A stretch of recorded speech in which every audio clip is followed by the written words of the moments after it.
Okay, so you really want to know, huh? Fine. I'm gonna start by telling you this. And this is important, so listen up. Your entire life, this one and many others, you've been a god who uses its absolute power to make yourself powerless. Entire cultures, especially this one, have all been afraid of their weaknesses, supposedly, when in reality, they've all been afraid of their power. This goes beyond the matrix of reality. This is something much deeper than that. This is eternal. This is fully realizing your consciousness. This is infinite. This is evolution. This is our divine right.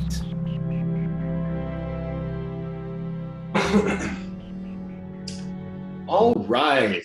I am really excited. Welcome, everybody, to the podcast.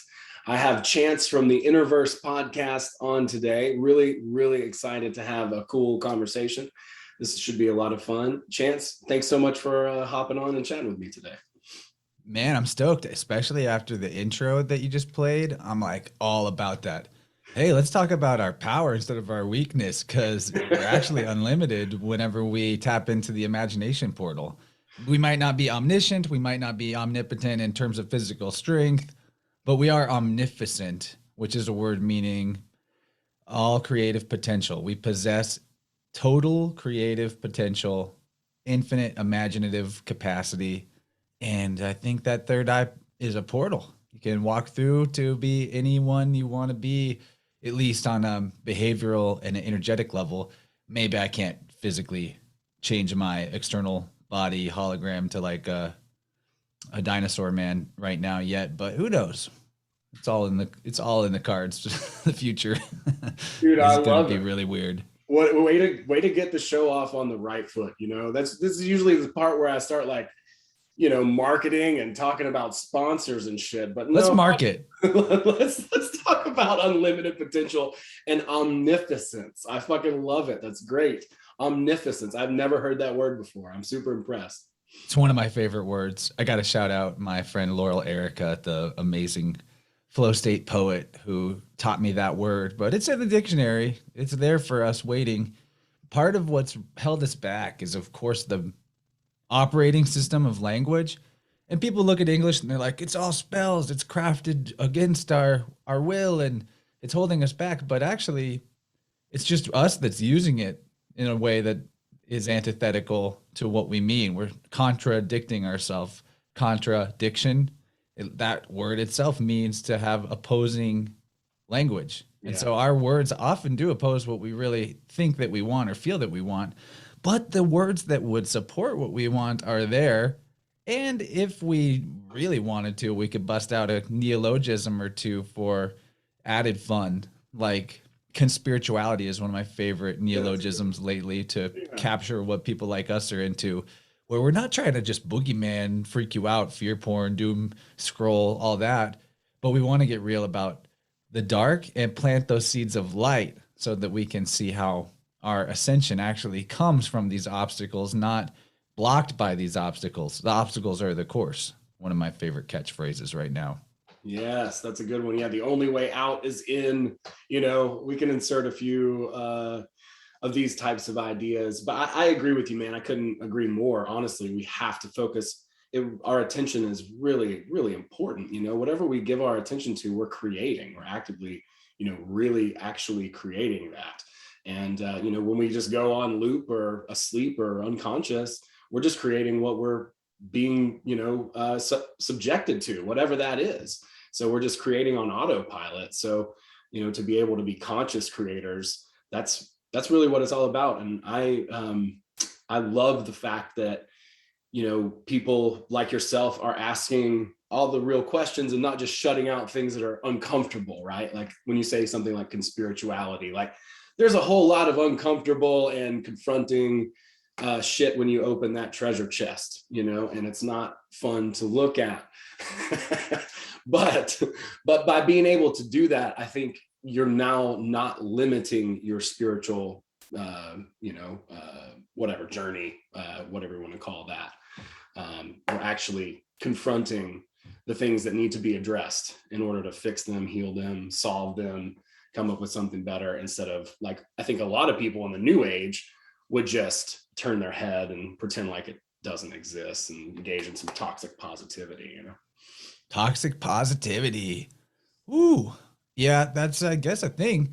I love positivity, but I love negativity too, because we're talking about getting realistic.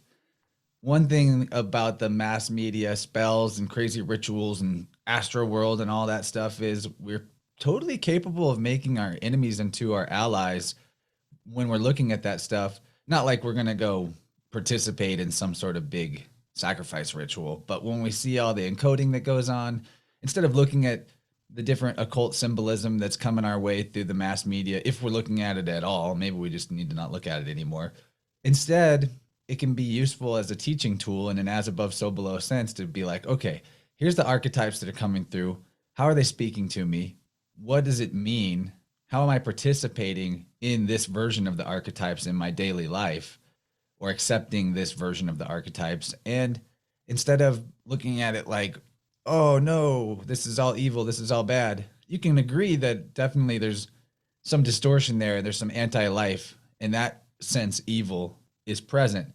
But if you're not learning something about yourself by looking at it, just don't need to look at it anymore. But you can learn something about yourself from everything that comes your way. So instead of just paying attention to the sorcery spells, if we also apply intention to our attention, it can be transformative no matter what part of the fractal we're observing.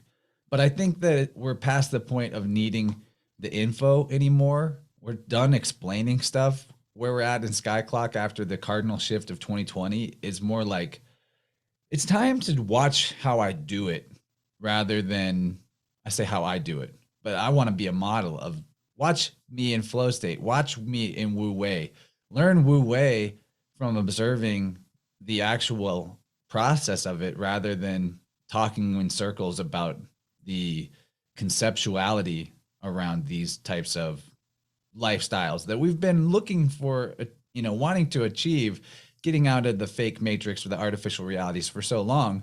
But it's time to actually do it. The best way to teach somebody about conspiracy isn't to go beat them over the head with it, but it's to live your best life and be so vibrant and exciting to be in the presence of, that the people around you just want to know, well, what do you think about this and that, and let them come to you. But that's why it's good to have platforms like you and I have got, because then people can come to us on their own free will, and we don't need to go try to find the ear to bend about, did you see this and it means that? And because I love to break into the synchromistic gravy all day, but to me it's just another way of, instead of pouring through like an alchemical grimoire from the past, I'm just looking at how alchemy or the hero's journey or this process is in everything at all times, and the archetypes play through every single human behavior pattern in the realm at all times. And so when I'm no longer looking at even what appear to be hexes coming through mass media as perfectly, completely controlled and orchestrated by some evil super genius or AI or alien, and instead thinking, okay, this is life force energy. It flows with a certain pattern. Here I can see the pattern coming through this version of it. And what does it teach me about the pattern? And how can I get more adept at recognizing the patterns that life force energy flows in? Because it's all one thing. Everything is everything. And then no matter if it's dark side or light side that's coming at you, you've got a teacher right there. And it can be fun. Pattern recognition is what mind is all about. And you get mind playing that game, and you don't have to be in the self-critique game all the time. Not that you aren't real about yourself and where you're at, but ask mind to like do pattern recognition on cool stuff instead of leaving it idle to just be like, okay, I've got nothing going on in terms of a program that's self-directed. So I guess I'll just try to figure out why body feels bad and come up with stories about that. And so if you're just focused on pattern recognition about why you feel good, and also doing the certain behaviors that make you feel good, which is all about boundaries and guarding your treasure chest, because he says treasure chest, then mind becomes your best friend. It's like a kid playing games all day, and it enjoys what it's doing. And we don't need to kill off monkey mind or slaughter our ego as a sacrifice to whatever. it's all part of the same universal life force energy dynamic flow. And if we know that, we can enjoy everything we're doing regardless of what side of the polarity it is, and not have to play good guys, bad guys in life anymore, which is very helpful to stop playing good guys, bad guys. It's what you're being called to do. And if we keep playing good guys, bad guys, we're going to keep getting the same cops and robbers reality. Yep, that's exactly right.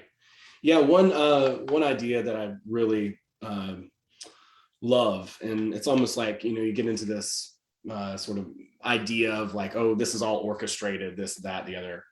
I don't think so. I think it's like you say, it's energetic, right? Like it's a movement. It's like people are scared to think that nobody's in charge. Right. How horrifying, right? That we're yeah. Yeah, like I really think so. I really think the essence of the thing is the life force itself. The force itself is feeding, and it's like a circular loop on the thing that's happening, right, in a group or on a collective consciousness. It's not just this like specific, robotic calculated AI move or something like that. It's momentum. It's simply momentum, right? And so we see that expressed that way. And of course, momentum works in a certain way, right? And it swings back and forth, doing that kind of egregorical type of thing, whatever the energy is that's sort of behind that, right? And then how people fuel that idea, either by encouraging it or fighting against it. I like the idea that we're talking a little bit about evil here, because I do believe that there is evil, but fighting against evil doesn't make you good. Let's talk a little bit about that and getting away from this cops and robbers, bad guy, good guy sort of duality that a lot of us can easily fall into. I do it all the time still, right? And maybe some ways that we can, just be aware of that, and some ways to kind of get out of that type of thinking. Sure. I'm not here to tell people that horrific stuff hasn't happened to them or to people they know or to people somewhere in the world at some time. But most of what we are fired up about in terms of evil is all coming to us through a screen. And we don't know that situation ourselves with firsthand personal knowledge generally. Not saying it isn't happening, but the real trick that the devil pulled was worldview poisoning, or the bad guys that want to control you, the controllers, the masters, whatever, the they. Yeah. It's always been worldview poisoning, because if you screw up your filters like that, then you create the evil all the time by believing so much that everything's evil. And you get really worked up and focused on that instead of what you could do. The truth is right now, and it's always been the truth, there's limitless, endless opportunity for life to expand in this realm. Everything you ever were taught about how life could just be wiped off the planet in an instant, and nuclear bombs and external threats and boogeymen and hoaxes like the cooties thing, all of that is, the only toxin in that is the worldview poison that you got, and you accept it as part of how you see life and existence. So if we can drop those filters, get off the screens and out into the green, that's where there's never ending, limitless love and heart opening magic.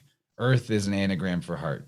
The heart chakra is green. Most of the realm is green, but inside the boxes and looking through the screens, that's where we get a whole bunch of weird artificial colors and manipulative frequencies. I'm not saying we got to drop technology. Technology is part of the current age shift and will continue to be so. But what can you actually do in the real world that creates and enhances life force energy? Is that a movement practice you can do? Is it going on a walk and observing life in its natural state? Any of those things are going to be infinitely more helpful than sharing posts on Telegram about what the evil reptilian overlords are up to.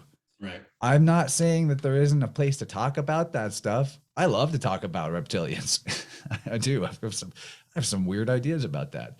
But it's not helpful to be purely focused on evil as this external boogeyman that's going to kill you.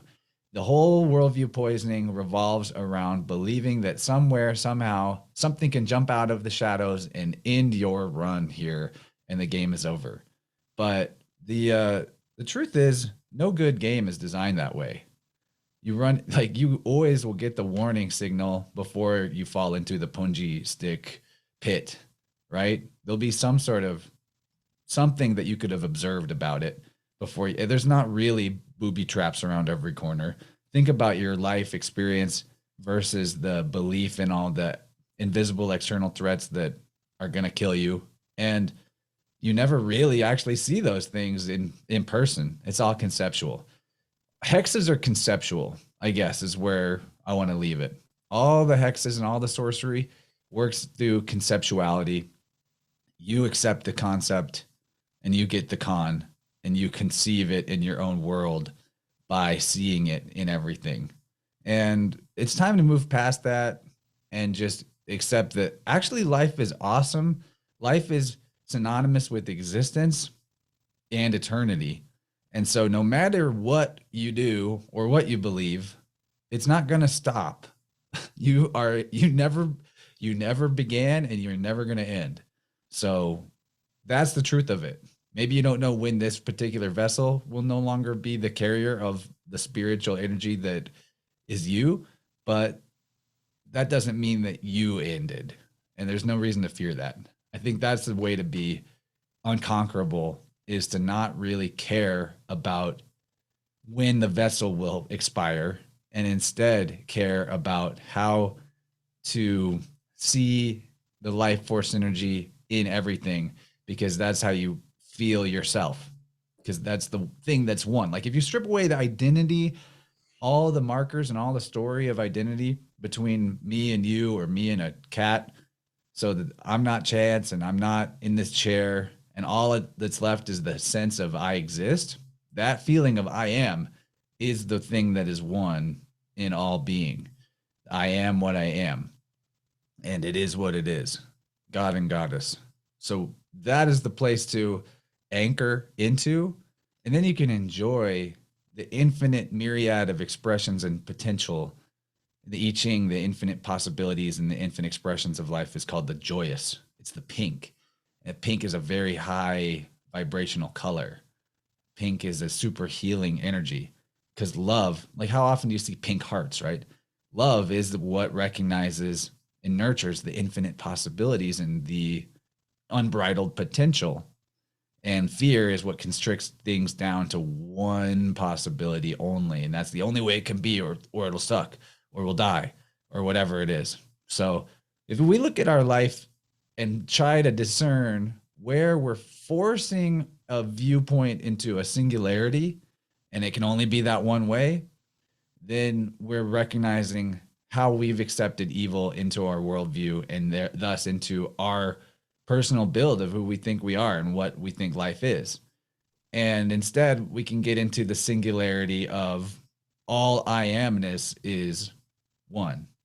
It doesn't mean that I'm literally you, as in responsible for you, what you're doing and what you're thinking, but it does mean that on the deepest or most core level, energetically, that part of us is one. And that's why we have psychic connections and synchronicity, and things all fit together in this perfect web of unbelievable coincidence.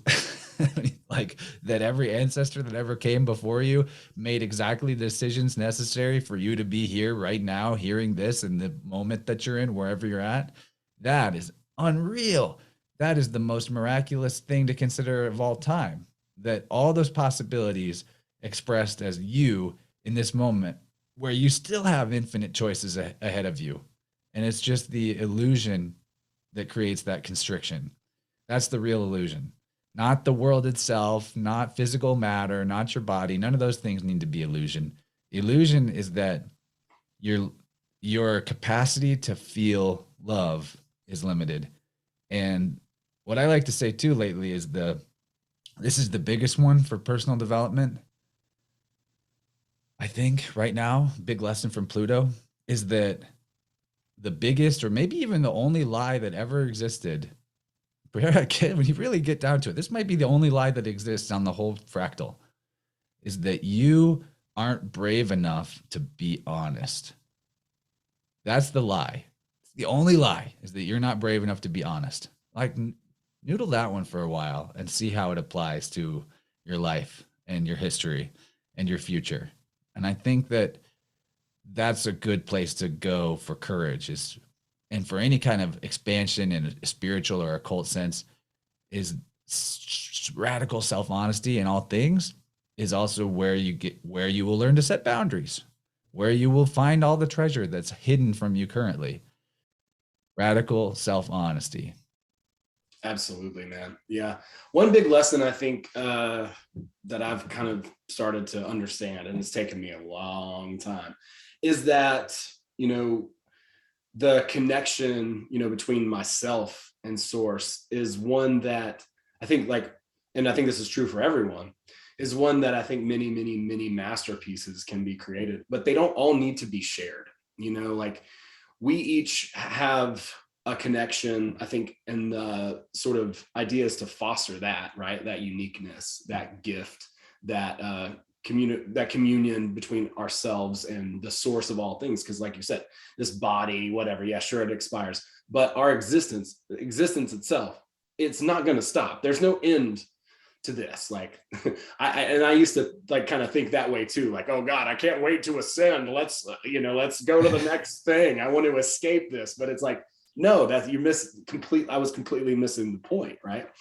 There is no out. There's only through, That's a scary feeling too, to think you get the energy builds up and all of a sudden you're like, am I about to vibrate out of this entire plane of existence to another dimension and leave all my friends and family behind? Oh no, make it stop. And then we get afraid of perceiving a wider bandwidth of reality, because we forget that truth is where it is and it never doesn't exist. Whatever's true, no matter the vibrational frequency or whatever fancy word salad you want to give to your energy, whatever you attain, truth will always be there. Existence is all that exists.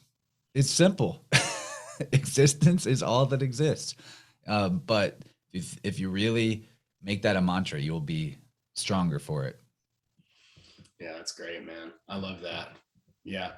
And that radical self-honesty, I mean, absolutely. I'm so with that. And I think that's what's great about the perspective, right? Not ignoring some of the sort of negative, quote unquote, situations or things that we have to face, but putting on those pink or rose colored glasses and, moving forward amidst it doesn't matter. It doesn't really make a difference what challenges or difficulties lay ahead or any of that stuff. It's all basically irrelevant. So as far as posting stuff on Telegram or whatever, there's infinite rabbit holes, I think, that kind of distract us from the most important one, right? So I want to talk a little bit about how you got started doing what you're doing, and some of the different, methodologies you employ. Can we talk a little bit about that? Yeah, sounds good. Let's see. Around 2013, I was a recent college graduate, pretty normie, still in the box in a lot of ways. I'd come through some radical health improvements and changes from making better boundaries and relationships in my life. So I was getting strong physically. Was in one of the best shapes of my life back then. Now I'm about in that shape again now, which is cool. And wouldn't you know it, back then I was experiencing radical shifts of awareness and channeling a higher self experience without occult research, without metaphysical studies yet. I just knew stuff and it would come through me. And I was doing energy healing without any Reiki attunements. I was picking up crystals and knowing what to do with them. And all this was, at the time I didn't recognize it, but it was all just because my vessel as a body was higher level of integrity, stronger. And I wasn't doing a lot of self-sabotage, and I wasn't letting other people eat my light in relationships. So in that time period, in my it's my earlier 20s, I kind of channeled the version of myself that I am now, which is interesting. But at a certain point, I realized I needed, or not needed, but I wanted to figure out a way to share what was coming through me to more people, because I'd have conversations like we're having right now in a one-on-one sense, and I would always think, wouldn't it be cool if more people could have heard that and vibed on that? And I had had plenty of inspiration and life-changing juju from listening to good podcasts back then. That was like part of what helped me shift to a mentality that made me health focused.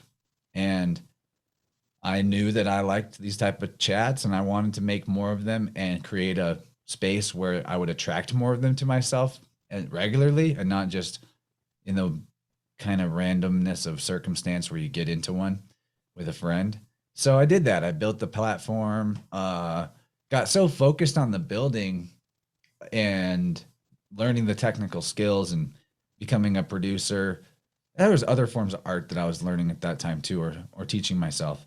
But I kind of lost the self-work aspect and thus lost some of my self-worth in it. But I look at it like I needed to get down into the dirt and build something from the ground up. And now that I have built myself back up and I've relearned some of the health lessons I needed to learn, and even gone further through purifying the vessel with cleanses and with regular energy hygiene and understanding the way prayer on a daily basis, if you want to call it prayer, or setting your intentions and expressing gratitude to life, can keep you on message and in flow state. All that stuff, learned it one piece at a time. And now, instead of channeling this higher self experience like I was in my earlier 20s for a time, now I'm riding the Lamborghini and I know where all the parts go. Like if something breaks, I don't have to call the mechanic for it. I put it together myself, so I know where that piece is. And not that I'm like perfect right now, but I'm definitely the best I've ever been, and can express really fun, positive, good vibe stuff all the time. I feel like my life is really in a nonstop flow state experience, which is what I always wanted. I started the show big time for the message of talking to people who are doing their soul's work in a reality without compromise, to model that so I could figure out how to do that for me, because I was still working other jobs for the money and playing Monopoly and all that. And what's funny is I could never quite get someone to tell me how to do it. Like I was seeking that, talking to all the right people who were doing it, but no one could tell me how to do it. But now that I've made the shift myself, which ended up, the last key to the puzzle was boundaries, realizing that setting radical self-loving boundaries with your time and your energy is actually safe, and it won't cause you to fail. Like we think, I need to do this stuff that I hate and that sucks, otherwise I won't be able to succeed in life and I won't have the resources I need. That's backwards. Actually, we think we're walking around thinking, I need to arrange all these deck chairs on the Titanic just right and it won't sink. Yep. But actually, the only thing that exists is energy and vibration on the fundamental level. I mean, that's what all of this is. So the only control you have over your life is your energy and your vibe. And if you manage that with proper boundary setting, I call like solar plexus, it's your treasure chest, it's your will. It's like you think self-sabotage is happening because your external life is hard and you need these crutches. But really, the self-sabotage is happening because you think life is hard or you think you need to give yourself away in situations. Addiction is always an additional story, addiction that you don't need. And when it comes to relationships that are not helpful to our energy, whether it's work relationships, friendship relationships, romantic relationships, we got to think about, well, why am I continuing to beat my head against this wall when inside I'm screaming for help? Is because you have a story that you're attached to that is really what you're pursuing, not the reality of what is. And everything that you love about a person, place, or situation will come with you to a higher level of wholeness if you take the steps to go to that higher level. So the key is actually to get a key and to lock your treasure chest so it stays locked. And that treasure chest, your solar plexus energy, your inner light that you've thought that you needed to feed to other people to help them grow, turns out all you needed was to just find a way to get more and more of your inner light in that treasure chest and keep it locked up tight. But it's got windows on it. It's a translucent treasure chest. We're transparent. So the more of your inner light that you contain through this solar plexus dynamic I'm talking about, the brighter your presence will be for everybody around you, so they can see where they're at and who they are. And you didn't have to give them a single drop of your energy in a vampiric or consumption dynamic. So we've been taught that we got to self-sacrifice to heal the world, and that all the messiahs and saviors let the crowd kill them and eat them, and that was what made them so good. That is a satanic paradigm. That's an satanic. What do I mean by that? Get better defined terms here, because that'll get people thrown off. Satanic, Satan, word meaning adversary. Who is the Satan an adversary to? If we're leaving out the astrological concept of the shaitan or the Satan, well, we're going to leave that aside for now, because I know that's where it really comes from. But Satan's adversarial to Jehovah. Jehovah is actually a noun in our current word usage, but before it was a noun, it was a verb, and it meant the same thing as the Tao. So the Tao is the self-existing flow of life force energy, nameless, eternal, and self-generating. That's what the concept of Jehovah originally was before it got twisted up into a character that's like basically Zeus and the man in the clouds.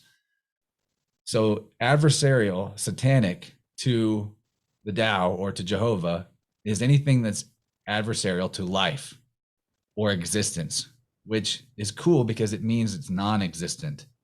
That means that everything satanic in your life is conceptual, artificial, non-existent. And as soon as you grasp that and realize that all of these chains, like the devil card in the tarot, are sitting loosely around your neck, that you can take them off at any time because they were just a mental thing to begin with, that's really the keys to freedom, and also the keys to your treasure chest, meaning that you never had to do anything that was adversarial to your life, to your happiness, to your flow state, to your feeling of fulfillment, fully filled. And instead, if you focus on fulfillment, that is what changes life around you. If you set the boundaries necessary to have the maximum level of pleasure, fun, and life affirming experiences for yourself, including the opportunity to slow down and relax, the external world reconfigures itself around your new boundary. And the vampires can either disappear or they turn into allies, because you like, it's like you feed the geese and they keep coming back expecting you to feed them. But if you just let them be and do their thing, they'll figure it out and it'll be better for it. It's kind of like that. Not that I'm calling the people in your life geese, but I hope that all made sense. The key to your treasure chest and your solar plexus, your solar energy in the world, is to lock that damn thing up. And we were talking before we came on the air about memory. Memory is all in the field. It's all energy. There's no filing cabinet in your brain of cells that you can go and point to and say, there's the cells that have the memory written on it of when I was 5 years old. That does not exist. I do now, the energy healing work that I'm into is using the tools of tuning forks, a sound healing thing. And so when I'm funning with people's aura, I have found that the holes from where you let the outer world puncture you, in that sense of leading a life of the outer world directing your inner world instead of your inner world directing the outer world, how it should be. I say should be. It could be either way. It's up to you. You can live however you want. Sure.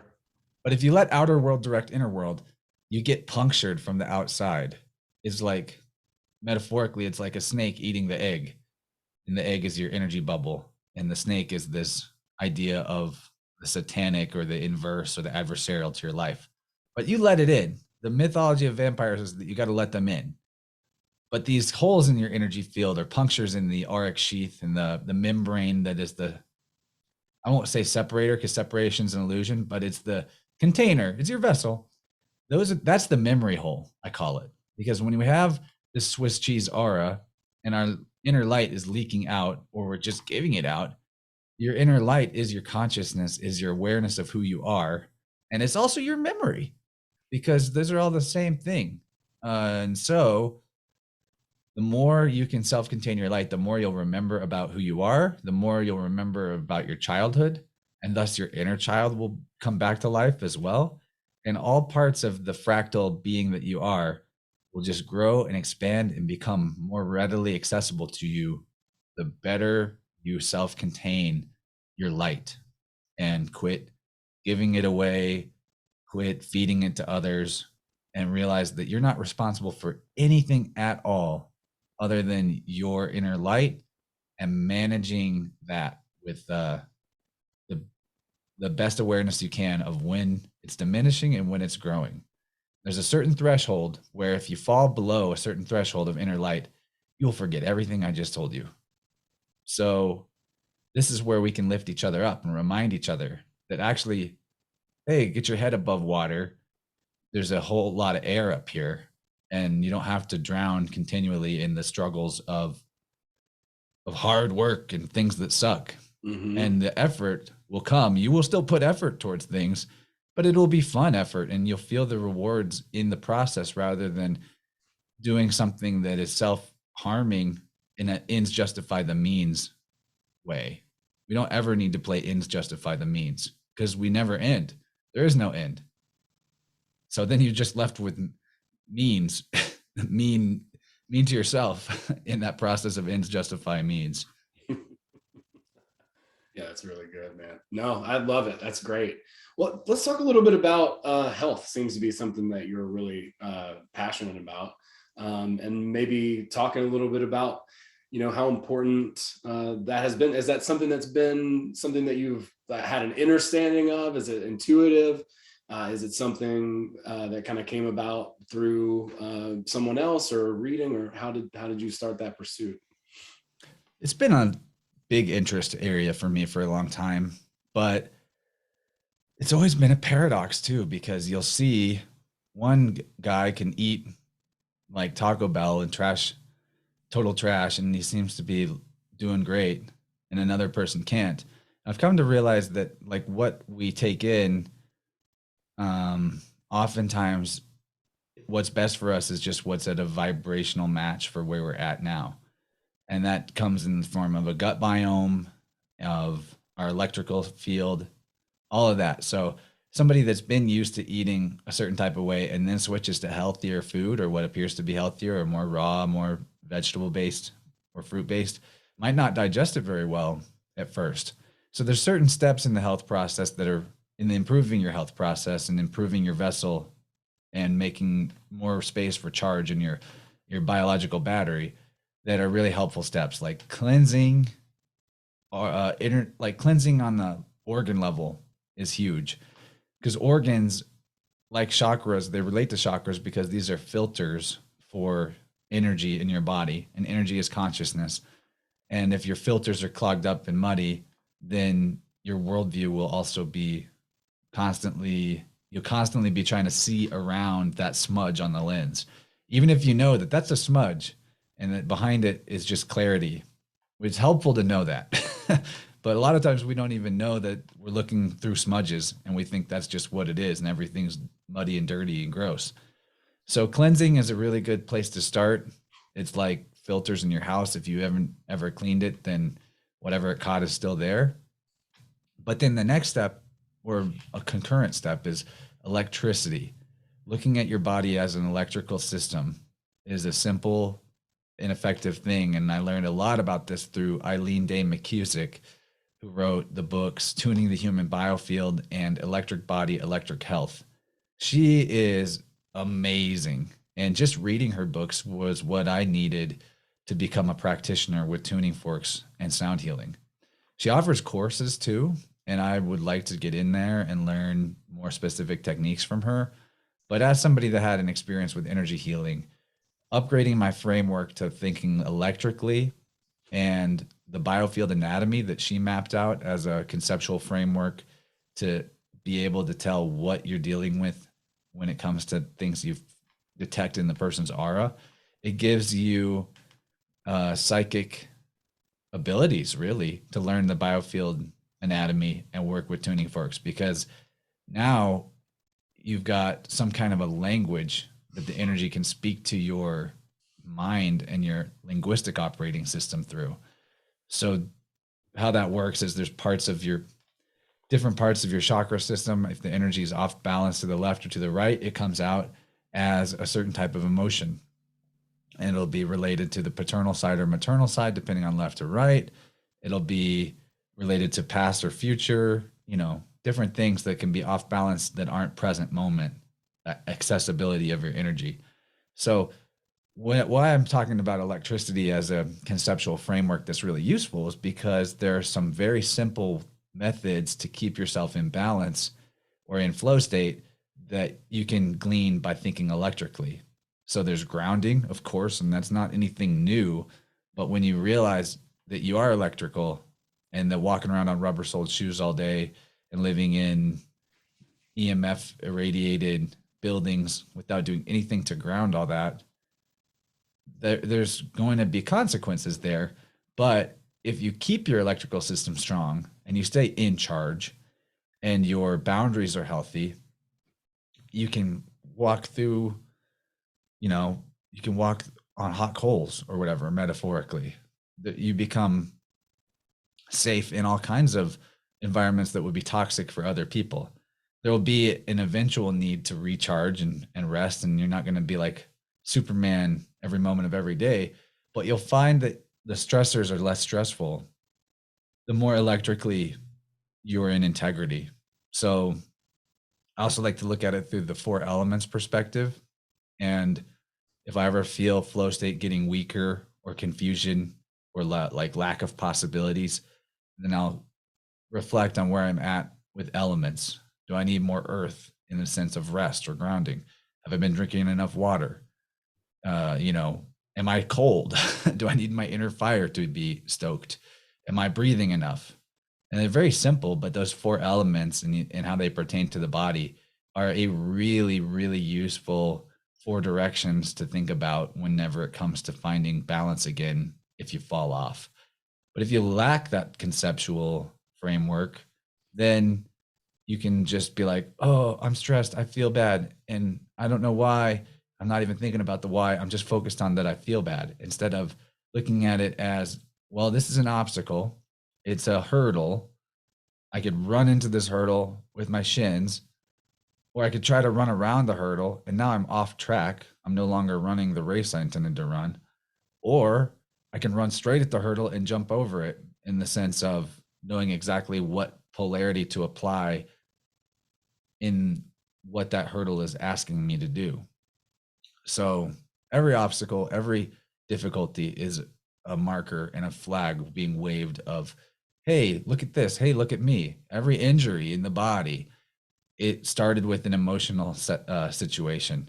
Think about the next time you stub your toe, what was going on in your mind before you did? Or is your body covered in scratches? Do you get a lot of like little minor wounds? Like, what level of wholeness is your skin at? That's actually a really, in my opinion, great marker of how in integrity your electrical system is. Even though you might not think those 2 things correspond, they totally do. If you're getting constant little nicks and scrapes and cuts, that is just a reflection in the dream, the derma. Derma means skin. It's an anagram for dream. The external world dream, the consensus dream time reality. You're getting clues through the derma that you've got holes in your energy field. And not to be like freaked out about that, but just notice if you get into a really heavy, strong flow state, or I should say light, not heavy, but a really great flow state for long enough, those holes will heal up. You'll stop stubbing your toe. The cat that you've got that used to scratch you accidentally all the time, that won't even be happening. Everything that happens that's an injury to your physiological integrity is a clue based on where it is, how it happened, what you were thinking at the time. All of it is a clue. And it's not, it happened to you, boo-hoo. It is you telling yourself where you're off balance so that you can steer the ship right again. Yeah, that's great, man. Yeah, the body is, I mean, the subconscious too. So there just seems to be, yeah, so much correlation there. But I appreciate you talking about that a lot, man. You've got a lot of insight, a lot of wisdom.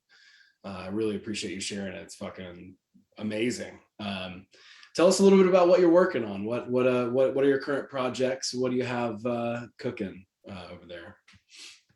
I'm playing a lot of card games these days. I want the world to join in on it. I'd like to do divinations. I Ching and tarot are my favorites, but I got some other oracle decks. This is the world card I'm holding up. I don't know if we're audio only or video today, but the tarot is a great entryway to learning astrology, or astrology is a great entryway to learning tarot.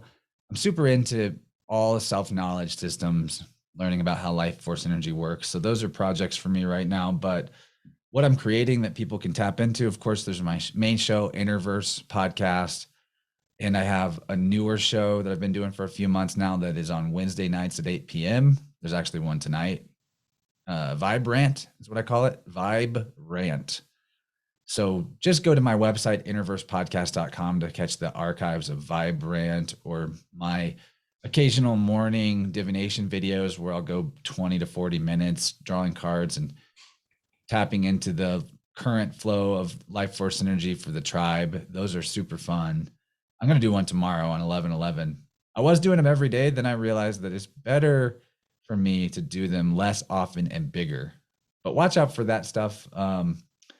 Yeah, biofield stuff is a big buzzword for me right now too. It's how I'm accessing livelihood largely. I have a great amount of support through Rokfin and Patreon from the podcast, but getting into the aura technician stuff with clients has been a massive blessing for me and what I observe for them too, because as a channel for life force, when I'm doing this type of process with people, it's just me becoming a mirror to their body so that their body can see where the stagnant chi is, where the compartmentalization and blockage of emotions and thoughts are at. And then they just start the self-healing process automatically.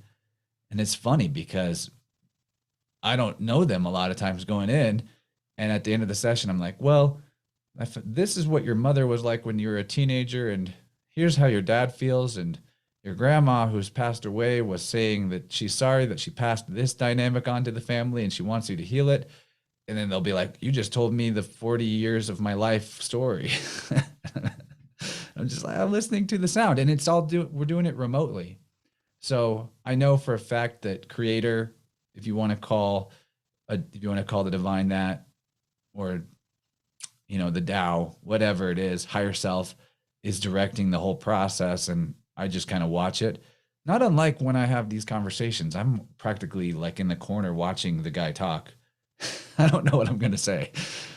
And anyway, there's the things I'm really into right now. The 2 shows and aura technician work with sound healing and divination in videos on live streams, and with people if they want to get in one-on-one and ask certain questions to the universal oracle. I love to be the channel for that. So those are my main things. And on Telegram, the group there is really hopping. We have a lot of people on the Innerverse group chat.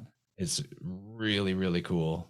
And it's probably better than most Telegram group chats out there because it's very authentic and very no holds barred, imaginative, creative, loving. Those people have been the best support I could have ever asked for. The ones that join Telegram and hang out with us in that group chat every day. Lurkers and commenters alike. So if you're out there and you're part of our group chat, thank you so much. I love you so much. Yeah, all the links to those things are on my website, innerversepodcast.com.